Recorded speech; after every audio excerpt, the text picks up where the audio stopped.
Anji, so hey class 8, very good afternoon to you. I'm your Nandini ma'am, and today in this class we are going to cover up our pending cell organelles, right? जो हमारी organelles रह गई हैं, आज हम उनके बारे में पढ़ेंगे and we'll try to finish off our chapter, right?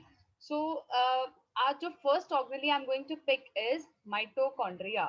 अरे भाई नाम ही इतना अच्छा खासा सॉलिड है कि मजा आ जाता है सुन के माइटोकॉन्ड्रिया, है ना? इसका मतलब बड़ा माइटी सा होगा ये। तो माइटी मतलब इट्स वेरी स्ट्रॉन्ग। तो yes it is actually responsible for the strength of the cell. मतलब स्ट्रेंथ ऑफ द सेल से क्या मतलब है कि वो सेल को पावर प्रोवाइड कर रहा है। It is known as the power house of the cell. ठीक है जी, इसका जो छोटू सा नेम है दैट इज पावर हाउस, जो हम इसको प्यार से बुलाते हैं। ठीक है जी, so it is known as power house of the cell. So चलिए पावर हाउस के बारे में पढ़ते हैं, क्या है ये और क्या इसमें चीजें छुपी हुई हैं, राइट? पहले तो बेटा it is a double membrane structure. ठीक है, it is a double membrane structure, समझ गए? मतलब एक मेम्ब्रेन तो सब में ही होती है, जैसे सपोज अगर ये हम माइटोकॉन्ड्रिया लेके चलते हैं तो it has a double membrane. ठीक है, इसकी डबल मेम्ब्रेन होती है, जिससे क्या है कि इसके पास जो सरफेस एरिया है वो इंक्रीज हो जाता है एंड प्लस इसकी प्रोटेक्शन का काम अच्छे से होता है। देन जो इसके अंदर जो मैट्रिक्स प्रेजेंट है, the ground substance which is present, जो यहाँ पे आपके प्रेजेंट होता है दैट इज विद राइबोसोम्स, वो प्रेजेंट होता है। ठीक है, तो राइबोसोम्स आर देयर। अब इस ऑर्गेनली में क्या स्पेशल चीज है? एक तो मैंने इसका आपको निकनेम बताया, वो बड़ा स्पेशल है। दूसरा एक बड़ी खास बात है जो हमें हर ऑर्गेनली में देखने में नहीं मिलती है। वो खास बात क्या है? That mitochondria has got its own DNA. DNA का मतलब क्या होता है?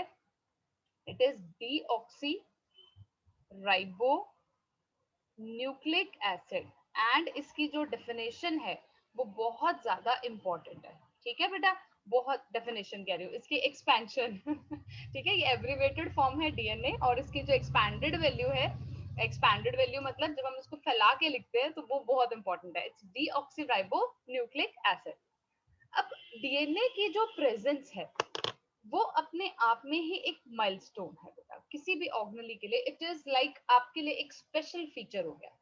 अब भाई डीएनए है स्पेशल, जैसे हमारी क्लास में होता है ना, द पर्सन क्या होता है, हर क्लास टीचर का वैसे तो अपना एक रूल होता है, लेकिन मैक्सिमम क्लास टीचर्स क्या करते हैं, they decide the monitors by the way कि आप कैसा स्कोर करते हो, राइट? या व्हाट इज योर बिहेवियर। तो जैसे वो मॉनिटर का बैच मिलता है ना, थोड़ी सी गर्दन ऊपर हो जाती है कि नहीं?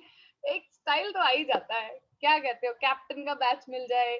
तो इसी तरह से माइटोकॉन्ड्रिया के पास क्या बैच है? डीएनए का बैच है। कौन सा बैच है इसके पास? डीएनए। कि इसके पास खुद का अपना डीएनए है। एक तो हमने पढ़ा कि सेल के पास होता है, सेल के पास तो जो है सो है, इसके पास भी अपना एक डीएनए है, जिसकी वजह से हम इसे सेमी ऑटोनॉमस ऑर्गेनली भी बोलते हैं। यहाँ पे ना सेमी वर्ड आना चाहिए, आई हैव नॉट रिटन, तो हम इसको लिख देते हैं। सो ये क्या है बेटा? Semi autonomous organelle. सेमी का मतलब होता है हाफ, मतलब कभी कभी ये अपनी चला लेता है। ठीक है, तो सेमी ऑटोनॉमस बोले तो कि ये अपनी कभी कभी चला देगा। डोंट वरी बेटा, Arnav and Asma, I repeat the thing. ठीक है, कोई बात नहीं, एक बार हम रिकॉर्ड कर लेते हैं, उसके बाद आई रिपीट। देन फंक्शंस क्या हैं इसके? अब भाई इतना इंपॉर्टेंट ऑर्गेनली है और सब कुछ इसके पास अच्छा अच्छा है, तो फंक्शन भी इसके अच्छे अच्छे होंगे, राइट? तो पहला फंक्शन क्या है कि it is the site for energy production. ठीक है, तो हमने इसको क्या नाम दिया है बेटा? इसीलिए हम इसे power house of the cell बोलते हैं। अगर आपसे ये पूछा जाता है why mitochondria is said to be the power house of the cell, तो उसके पीछे रीजन क्या है? That mitochondria is the site for energy production. और आपको पता है कि एनर्जी किस फॉर्म में मतलब किस फॉर्म में बनाता है? It is ATP. It is ATP, और एटीपी की जो एक्सपैंडेड फॉर्म है दैट इज एडेनोसिन। लिख लीजिए ये, चाहे एडेनोसिन ट्राई फॉस्फेट। ठीक है जी, एटीपी। अब एटीपी के बारे में एक खास बात और बताऊं, छोटी सी बात है, ये सेल के लिए ना एनर्जी करेंसी का नाम से जानी जाती है। एनर्जी करेंसी है ये हमारी। जो भी सेल होगा ना बेटा, जब भी वो कुछ एनर्जी का खर्चा करता है ना, वो खर्चा करता है इन द फॉर्म ऑफ एटीपी। जैसे हम जाते हैं, वी टेक रुपीज, राइट? हम जो भी सामान, जो भी शॉपिंग करेंगे, whatever things we buy, we just pay in cash और ऑनलाइन वट एवर, लेकिन हमारी जो currency it is in rupees, right? इसी तरह से जब सेल ने एक्सपेंडिचर करना है, एनर्जी का एक्सपेंडिचर करना है, सेविंग करनी है, तो that is done in the form of ATP. और एटीपी क्या है Swati? Yes. What is the full form for ATP? It is adenosine. Ma'am, adenosine Yes. Tri. triphosphate, Yes. Triphosphate. ठीक है triphosphate. जी. तो इसको हमने क्या बोलना है? It is the energy currency of the cell. Clear है ये बात. और दूसरी बात, it is the main site of respiration. तो पहला फंक्शन क्या था बेटा? It is the site for energy production. Number 2 मैंने आपको बता दिया कि it stores energy in the form of ATP. And मैं यहाँ पे नंबरिंग अपने हिसाब से ही कर देती हूँ, लेकिन यस पॉइंट मैंने आपको पहले वो समझा दिया, right. Main site of respiration. अब रेस्पिरेशन जो होती है ना बेटा, या तो it takes place in the presence of oxygen और इन एब्सेंस ऑफ ऑक्सीजन. जैसी मर्जी रेस्पिरेशन हो, फर्स्ट स्टेप जो एक मेन साइट होती है रेस्पिरेशन की, जिसमें से आपने मैक्सिमम एनर्जी निकालनी है, that is in mitochondria and that is in the presence of oxygen. जब आपकी एब्सेंस ऑफ ऑक्सीजन होती है या प्रेजेंस ऑफ ऑक्सीजन होती है, वो सारा कुछ होता है साइटोप्लाज्म में. अगर मुझे अच्छी तरह से उसका खूब अच्छे से खून निचोड़ लेना है उस फूड का, अच्छी तरह से एनर्जी एक्सट्रैक्ट कर लेनी है, तो हम क्या करते हैं, उसको माइटोकॉन्ड्रिया में भेज देते हैं. And mitochondria is the main site of respiration. ठीक है जी, क्लियर हो गया. Now we'll move on to the next organelle which is Golgi bodies. Right. ये कौन सी ऑर्गेनेली है बेटा? Golgi bodies. यस. अब गोल्जी बॉडीज जो है ना, ठीक है, मान लिया गोल्जी बॉडीज है, लेकिन they are better known as shipping department of the cell. इसे हम किस नाम से जानते हैं बेटा? It is known as the shipping department. कौन सा डिपार्टमेंट है ये? Shipping department. और सबसे इंपॉर्टेंट चीज, ये ओरिजिनेट कहां से करता है? ये ओरिजिनेट करता है एंडोप्लाज्मिक रेटिकुलम. उसका एक टाइप होता है रफ So, एंडोप्लाज्मिक रेटिकुलम. तो मैं यहाँ पे लिख देती हूँ, RER मैंने लिखा हुआ है. It is rough endoplasmic reticulum. ठीक है बेटा? Excuse me ma'am. यस बेटे. मैम आपकी आवाज ना बीच बीच में रुक रही है. अच्छा, मेरी आवाज बीच बीच में रुक रही है. वैसे तो यहाँ में भी वो कई बार टेक्निकल इश्यूज होते हैं बेटा, लेकिन अगर आपको लगेगा ना कि कोई बात बीच में रह गई है, तो आप मुझे बता देना, मैं आपको समझा दूंगी, कोई ऐसी बात नहीं. ठीक है. हाँ जी. It contains sacs and vesicles. इसके पास ना कुछ कुछ सैक्स होते हैं. सैक्स आर लाइक, आप लगा लो स्टोरेज पर्पस के लिए. Vesicles are round shaped something enclosures. ये कुछ एनक्लोजर्स होते हैं, और गोल्जी बॉडीज का मतलब ही यही होता है. अब इसमें फंक्शन क्या है? अगर मैंने इसका नाम शिपिंग डिपार्टमेंट रखा है, इसका मतलब कुछ इसका लेना देना है कि कुछ पैकेज करना है, कुछ ट्रांसपोर्ट करना है, जैसे हमारी आजकल ऑनलाइन कंपनीज हैं सारी, राइट. तो ये क्या करता है? ये मटेरियल्स की मॉडिफिकेशन, उनकी पैकेजिंग एंड ट्रांसपोर्टेशन में हेल्प करता है. ठीक है जी. मॉडिफाई कर रहा है, पैक कर रहा है और ट्रांसपोर्ट कर रहा है. तो ये किसका काम है? गोल्जी बॉडीज का.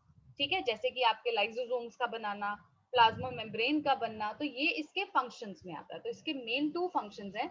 Number 1 is the modification, packaging and the transportation of materials. Number 2 is the synthesis of lysosomes. Number 3 is synthesis of plasma membrane. तो ये आपका नंबर 2 बन जाता है, ये नंबर 3 बन जाता है. तो ये फंक्शंस आपके कौन कर रहा है? Golgi bodies. excuse me, ma'am. Yes. Ma'am आप एक बार गोल्गी बॉडीज मैम एक बार शॉर्ट में एक बार दोबारा बता दोगे बेटा मैम ब्रीफ मैं में? तुषार, मैंने बोला है बेटा, मैं लास्ट में आपको बता दूंगी. मैंने बोला था ये बात. एक बार हम इसको कंप्लीट कर लेते हैं, क्योंकि एक फ्लो बना होता है बेटा. ठीक है. फिर मैं सारा जो जो डाउट्स होंगे दोबारा समझा दूंगी, उसमें क्या प्रॉब्लम है बेटे. ठीक है. चलो अभी हम पढ़ते हैं ER. ER क्या है? Endoplasmic reticulum. ठीक है जी. इसको हम क्या बोलते हैं? Endoplasmic reticulum. और कई बार ये आपसे इस तरह भी पूछा जाता है, what is the full form of ER. तो ER की फुल फॉर्म क्या हुई बेटा? Endoplasmic reticulum. ये हमारे सेल का ना फ्रेमवर्क है. फ्रेमवर्क का, जैसे हमारी बॉडी में फ्रेमवर्क क्या है? बोन्स है, हमारी स्केलेटल सिस्टम है. तो हमारे सेल का फ्रेमवर्क कौन है? It is the endoplasmic reticulum. Actually क्या होता है? बहुत सारी मेम्ब्रेन्स होती हैं, ये उसका नेटवर्क है. इट्स मेम्ब्रेन्स होते हैं. और बेसिकली ना ये क्या करता है? It is actually nuclear membrane से स्टार्ट होके ये सेल मेम्ब्रेन तक जुड़ा होता है. इट इज अ नेटवर्क, ताकि जो सेल है वो कोलैप्स ना कर जाए. एक तरह से फ्रेमवर्क प्रोवाइड करता है. ये 2 टाइप का होता है. दिस इज वेरी इंपॉर्टेंट कि ER is of 2 types. One is the rough ER and the other is smooth ER. जो रफ ER है ना, इसका क्या मतलब होता है? जैसे सपोज ये मेम्ब्रेन है, ठीक है बेटा, इसके ऊपर ना आपको ऐसे छोटे छोटे छोटे छोटे ग्रैन्यूल्स नजर आते हैं इस तरह से. तो ये रफ बन गया ना. छोटे छोटे छोटे छोटे दाने नजर आते हैं, तो ये रफ बन गया. अब ये जो दाने हैं, या ये जो आपको एक डॉट लाइक स्ट्रक्चर्स नजर आ रहे हैं, दीज आर एक्चुअली राइबोसोम्स. क्या है बेटा? राइबोसोम्स। तो राइबोसोम्स आपको पता है क्या होते हैं, they are the protein factories.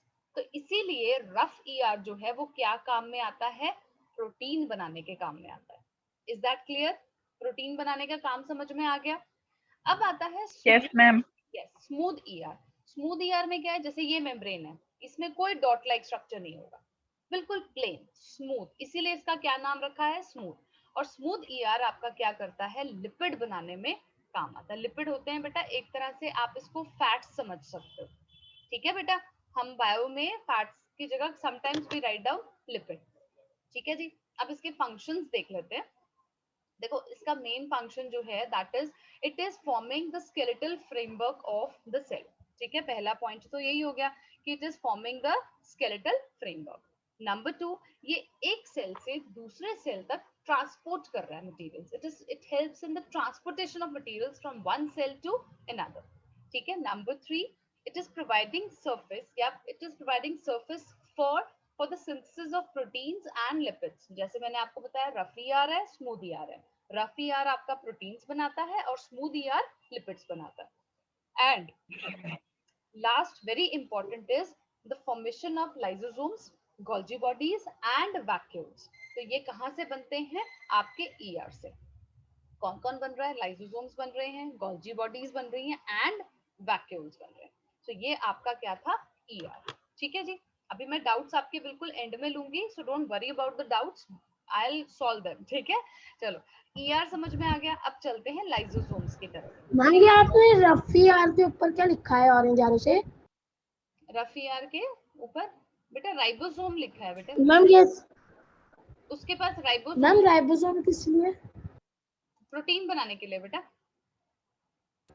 Okay protein बनता है ना बेटा राइबोसोम से, ribosomes are basically protein factories, right, है ना। चलो अब हम चलते हैं हमारे लाइसोसोम की तरफ। लाइसोसोम्स जो होते हैं ना बेटा, इनका अब खास नाम क्या है, एक पेट नेम दे देते हैं इनको, that is they are known as suicidal bags, है ना, कुछ डरावना सा नाम है ये, right. But these are the suicidal bags of the cell. ये ना मेम्ब्रेन बाउंड ऑर्गेनेलीज होती हैं and they are found in both animal cell and plant cell, दोनों में मिलती हैं।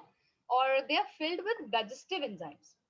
इनके पास क्या प्रेजेंट होता है, जैसे सपोज ये लाइसोसोम है, इसके पास ना एंजाइम्स प्रेजेंट होते हैं। So whenever the cell has to digest the food, तो ये डाइजेस्टिव एंजाइम्स को रिलीज करना होता है, तो ये एकदम से बर्स्ट हो जाता है, thereby releasing the enzymes. And क्या होता है, लाइसोसोम की आइडेंटिटी एकदम खत्म हो जाती है। ये समटाइम्स क्या होता है, डाइजेशन के लिए हेल्प करता है, या फिर कोई बैक्टीरिया या कोई आपका फॉरेन पार्टिकल आ जाए सेल में, उसको भी खत्म करने के लिए you need enzymes.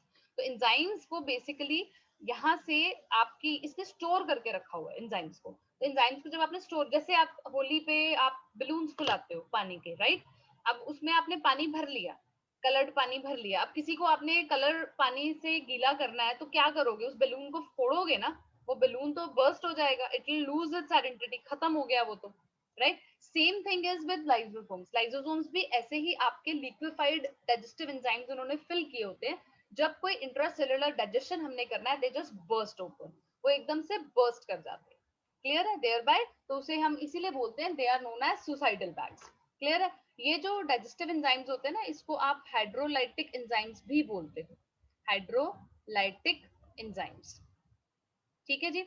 So with this we finish off our organelles, ठीक है। ऑर्गेनेलीज हमारी फिनिश है, लेकिन अभी चैप्टर स्टिल पेंडिंग, तो वो भी हम कंटिन्यू करेंगे, ठीक है जी।